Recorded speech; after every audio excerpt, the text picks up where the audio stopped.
Burkina Faso has just been declared a corruption-free zone. Offshore accounts banned. Hundreds of officials are under arrest. Entire industries were seized by the state. Is this a genuine revolution or something else? Let's find out. A quiet storm began sweeping through the country's administrative ranks. Court clerks received sealed warrants. Military units were deployed not to borders or battlegrounds, but to ministries. Unmarked vehicles arrived at the homes of former finance directors, procurement officers, and customs heads. Phone lines went dead. Social media lit up. No one had been warned, and that was the point. In a single coordinated push, dozens of government officials were taken into custody. Not just one or two scapegoats, but a cross-section of the system itself. People who had operated untouched for years suddenly found themselves facing prosecutors armed with full access to government ledgers, banking records, and private communications. For the first time in living memory, it wasn't. At the center of this purge was an elite investigative unit reporting directly to Captain Ibrahim Traore. This wasn't the usual anti-corruption commission with limited authority and a bloated budget. This was a war room. Their mission? Track stolen funds, freeze accounts, dismantle the network that had allowed embezzlement to thrive for decades under different governments and empty reform slogans. Shock waves rippled across the capital. Businesses with close ties to the state suddenly found their contracts voided. High-end restaurants known for hosting government clientele emptied overnight. Civil servants refused to answer calls that had no clear ID. It was as if corruption itself had been declared a fugitive, and now no one wanted to be caught sheltering it. Then came the broadcast. On national television, Traore appeared not in military uniform, but in civilian attire, deliberate, sharp, calm. Without drama or flourish, he spoke of the weight of betrayal that had hung over the country. He didn't name names. He didn't need to. Everyone watching already knew what he was talking about. He promised something that sent a chill through every office desk from Bobo Dioulasso to Uwahiguya. The full recovery of public funds, regardless of where they had been taken or who had taken them. In less than 24 hours, Burkina Faso's political landscape had shifted from cautious reform to calculated rupture. No more committees, no more workshops. This was enforcement, and it was ruthless. But even more unsettling than the arrests was the precision. This wasn't a clumsy military sweep. This was surgical. Files matched, testimonies cross-checked, no leaks, no premature news coverage. It was as if the state had been quietly watching its bloodstream for months, and now, with a scalpel in hand, it was cutting out every tumor it could reach. And the people? They watched in awe. For years, Burkinabe citizens had known who the thieves were. They had seen ministers build mansions overnight. They had watched government vehicles used for private weddings.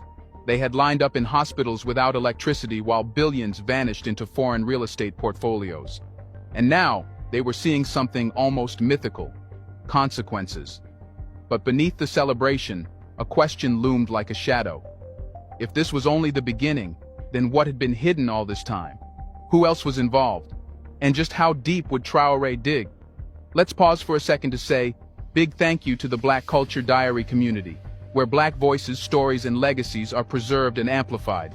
By becoming a member, you're not just supporting the channel, you're becoming part of a powerful cultural movement. Let's continue. The arrests were only the warning shot. What followed was a rewrite of how power itself operates in Burkina Faso. In the days after the dramatic crackdown, as the country buzzed with speculation, the real earthquake hit.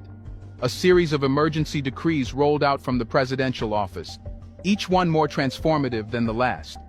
These weren't vague policy proposals or distant roadmaps. They were binding, immediate, and irreversible.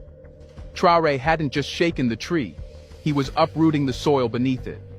The first legal blow came like a scalpel to the jugular of corruption: a nationwide ban on offshore accounts for any government official, past or present. This wasn't just symbolic, it was enforceable.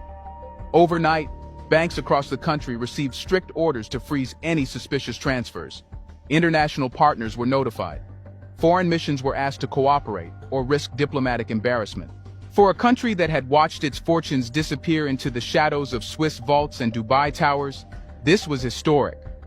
For the first time, a government in West Africa was openly declaring war on financial flight, not just rhetorically, but legislatively. The message was unflinching. Public money belongs to the public. If you've stashed it abroad, prepare to bring it back or lose everything. But Traore wasn't just focused on the money already gone. He wanted to prevent future theft before it even began. That's where the second law came in. Equally severe, equally unexpected. From now on, no public servant would be allowed to conduct business with the state, not directly, not through a cousin, not through shell companies buried under aliases. If you were on the government payroll, you couldn't sell to it. Period. This move struck at the very core of the corrupt economy. In Burkina Faso, as in many parts of Africa, corruption rarely shows up as a bag of cash passed in secret. It comes disguised as contracts, fake construction tenders, inflated invoices, and ghost supply chains. Civil servants would create companies under relatives' names, win government deals, and funnel the profits back into their own pockets. By banning all business entanglement between public officials and the state, Traore had effectively shut down the hidden highway that most elite corruption traveled on. This wasn't just rulemaking. It was sabotage against an entire system built on self-dealing. And it didn't stop there. A third decree followed, more personal, more provocative. Every official, from the president's advisors down to local administrators, would now be required to publicly declare their assets. Not internally, not behind closed doors, publicly, for all to see. Traore led by example. His declaration was broadcast on national TV, showing his income, properties, and even personal savings. It was an unprecedented move that sent a clear message. If the president can be transparent, so can everyone else. And if they refused, they would face charges for concealment and presumed illicit enrichment.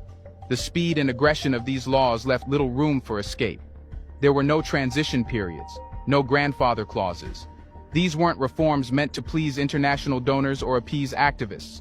They were weapons, designed to crush, expose, and rebuild. For the first time in decades, the machinery of the state was not protecting corruption, it was hunting it. But laws, no matter how bold, are only as strong as the will behind them. And the question hanging over the nation wasn't whether Traore could pass rules. He clearly could. The real question was, would anyone enforce them when it came to the powerful? That answer came in the next wave. Here's a reminder to please like and share the video and subscribe to our channel to watch more videos on Black culture, history, civilization, and identity. Let's continue now. The laws were in place and the threats were clear. But in a country where the elite had always floated above the rules like smoke above fire, enforcement was the real test. For decades, officials had watched anti-corruption campaigns come and go, always with big headlines, never with real casualties. Everyone expected the same pattern to repeat, some noise, some reshuffling, and then back to business as usual. That didn't happen this time. Instead, what followed was something few believed possible in a nation where status had long served as a bulletproof vest. Within days of the asset declaration deadline, high-ranking officials began to fall. Not just clerks or mid-tier bureaucrats, but top generals, former ministers, senior advisors, even family members of past presidents. Men and women who once signed million-dollar contracts were now being photographed in courtroom hallways, flanked by armed guards and legal teams. The courtroom became the new battlefield. In these televised trials, the Burkina Faso public saw a spectacle they had been denied for years: accountability with teeth. The evidence was not vague. Investigators presented signed documents, foreign wire transfers, invoices for goods never delivered, and properties purchased through chains of shell companies. Some defendants looked stunned, others broken. The usual arrogance, the smirks, the shrugs, the lawyerly dodges were gone. They weren't being scapegoated, they were being hunted with precision. One particular case stood out: a former procurement head who had, under previous administrations, secured dozens of government tenders for companies linked to her extended family. The state's forensic audit team traced over 1.2 billion CFA francs through layered transfers into luxury properties in Senegal and Morocco. Her defense team tried to stall. They called it political. But the court moved fast. She was convicted, sentenced, and her assets seized, all within 72 hours. Another scandal involved a high-ranking customs official whose lifestyle had long raised eyebrows. Known for throwing lavish parties and importing vehicles well above his salary grade, he had become a symbol of untouchable excess. When investigators raided his property, they didn't just find documents, They found duffel bags of cash hidden under floorboards, not foreign currencies, but neatly stacked local notes meant for public use. He too fell. These trials weren't just about punishment. They were a form of national theater, a performance meant to rebuild trust. Traore's government knew that laws alone couldn't change public belief. The people needed to see the system bleed. And they did. But this campaign wasn't only about looking backward. New monitoring structures were set up to ensure future cases wouldn't even need to be prosecuted. They'd be stopped before they began. Every major ministry was now assigned a shadow unit, a team of internal auditors reporting directly to the presidency. These weren't external consultants or friendly compliance officers. They were trained watchdogs with the authority to intercept deals in real time and alert the anti-corruption command. Even more unsettling for the corrupt was the anonymous hotline system launched by the state. Civil servants were now empowered to report suspicious activity within their departments, with full legal protection and guaranteed anonymity. This created a culture of internal surveillance, not in the Orwellian sense, but in a way that finally placed fear on the right side of the law. As one journalist put it, for the first time in Burkina Faso, people in power are looking over their shoulders, not because of foreign enemies, but because the law is chasing them. But as the net widened, and the rich and powerful began to sweat, another question rose beneath the celebration. What about the wealth they had already stolen? Justice was one thing, recovery was another. And that's where the next battle began. Taking down the guilty was one thing, but punishing thieves didn't rebuild the stolen hospitals. Courtrooms couldn't pave roads. What the people of Burkina Faso wanted was something more difficult, more delicate, and far more dangerous. They wanted their money back. And that's when Traore shifted gears again, from arrest to repatriation. Behind closed doors, a special task force was activated, operating under total secrecy and composed of financial analysts, cyber trace specialists, and international legal consultants. Their mission was unprecedented: to identify, trace, and reclaim assets stolen from the Burkinabe people and hidden abroad. This wasn't just about prosecution. It was about economic resurrection, and it required something rare in African governance: patience and precision. Most of the stolen wealth didn't sit neatly in labeled accounts. It had moved through a labyrinth of shell corporations, fake charities, and luxury purchases across continents. In one case, a trail began with a school construction budget in Fada and Gourma, and ended with a beachfront condo in the south of France. Another audit found millions routed through fake medical supply contracts that ended up funding high-end shopping trips in Dubai. The sums were staggering, but the paper trails were real. Burkina Faso's new financial recovery unit didn't ask for permission. They began working directly with independent firms outside traditional Western banking institutions. Traore, aware that some governments would resist exposing the wealth stored in their systems, sought support from non-aligned states, countries like Turkey, the UAE, Russia, and even emerging partners in Asia. With these nations, recovery agreements were easier to secure. There were fewer lectures, less hypocrisy, and more cooperation. Within months, discrete victories began to emerge. An offshore account holding over 600,000 euros linked to a former agriculture minister was frozen in Luxembourg. A suspicious transfer of $2 million made during the previous administration was intercepted just as it entered a Moroccan investment firm. Multiple properties in Côte d'Ivoire, Ghana, and Senegal were flagged, and their ownership traced back to Burkinabe officials under investigation. But what made this recovery operation different was its transparency. Every major asset reclaimed was logged in a publicly accessible digital registry. Citizens could now view in real time how much had been brought back, where it had come from, and which ministry it had been reallocated to. The government even released a monthly report, breaking down recovered funds by sector, education, health, and infrastructure, showing exactly how the wealth was being re-injected into the economy. This act, revealing not just the crime but the restoration, became one of Traore's most popular moves. It wasn't just about proving that justice was being done. It was about proving that justice meant something. When the powerful stole, the people didn't just suffer, they got their revenge. Quietly, legally, relentlessly. But this hunt also provoked a backlash. International pressure began to build. Some foreign governments grew uncomfortable with the exposure. especially those whose banks had profited for years from storing looted African funds under legal protection. There were veiled warnings, muted diplomatic protests, even sudden visa delays for Burkina Faso investigators trying to pursue leads abroad. Yet Traore remained unmoved, as he stated in a closed-door briefing that later leaked online. "If our enemies hide in glass towers overseas, then we will shine a light so bright that even their lawyers won't be able to look away." Still, recovery wasn't just about finances. There was something deeper that needed to be reclaimed, something even more fragile than stolen funds. The people's belief in ownership, the belief that what was built on Burkina Faso land should belong in Burkina Faso hands. And that belief would only be tested when the fight reached the gold under their feet. Once the stolen money abroad had been chased down, frozen, and exposed, Traore turned inward, not to the cities, but to the soil. Because for all the bribery, all the shell companies, all the offshore games that drained Burkina Faso's wealth over decades, the biggest leak was still underground. It wasn't hidden in ledgers or vaults, it was mined every day, loaded onto trucks, and shipped quietly out of the country in broad daylight. Gold. Burkina Faso is one of Africa's top gold producers, yet it has remained one of its poorest nations. For Traore, that wasn't a contradiction. It was a diagnosis. "We were rich," he once said in a closed military council, "but only for other people." His war on corruption would never be complete unless he closed the deepest wound of all, foreign plunder of domestic resources. So he made his boldest move yet.